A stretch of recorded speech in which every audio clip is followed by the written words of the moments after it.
জুবিনক ষড়যন্ত্ৰমূলকভাৱে মদ খুওৱা হৈছিলে যাতে জুবিনৰ ধন সম্পত্তি আসামে লুণ্ঠন কৰিব পাৰে। আমাৰ ইনকুৱাৰীৰ সময়ত ওলাইছে যে জুবিনে মদ খাই ভাল নাপাইছিলে, জুবিনক মদ খুওৱা হৈছিল। আপোনালোকে চাৰ্জশ্বিটত গম পাব। মদ জুবিনৰ পৰিচয় নাছিলে। যেতিয়াই জুবিনক মানুহে ব্যৱহাৰ কৰাৰ ইচ্ছা হৈছিলে তেতিয়াই জুবিনক মদ খুৱাই দিয়া হৈছিলে। গতিকে জুবিন আৰু মদ বেলেগ নহয়, কাৰণ জুবিন মোৰ লগত যিমানবাৰ আহিছে মোৰ ওচৰত কেতিয়াও তেওঁ মদ খাই অহা নাই। জুবিনক ওচৰ পাজৰৰ মানুহখিনিয়ে সদায় মদ খুৱাই দিছিল যাতে সহজ সৰল ল'ৰাজনক ব্যৱহাৰ কৰিব পাৰে।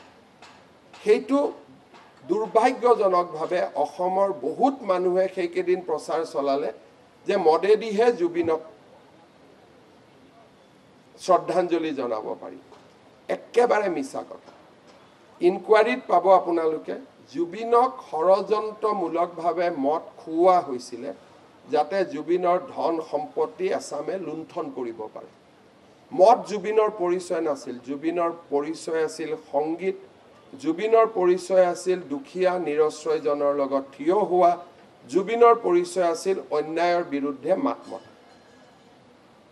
গতিকে আমি মানুহক শিকাব খুজিছোঁ যে নৱপ্ৰজন্মক আমি প্ৰেৰণা যোগাব খুজিছোঁ যে জুবিনক নাহৰৰ মাজেৰে জীয়াই ৰাখক, জুবিনক দুখীয়াজনক সেৱা কৰি জীয়াই ৰাখক, জুবিনক ৰক্তদানেৰে জীয়াই ৰাখক, জুবিনৰ গানেৰে জুবিনক জীয়াই ৰাখক, জুবিনৰ সৃষ্টিৰে জুবিনক জীয়াই ৰাখক, মদেৰে নহয়।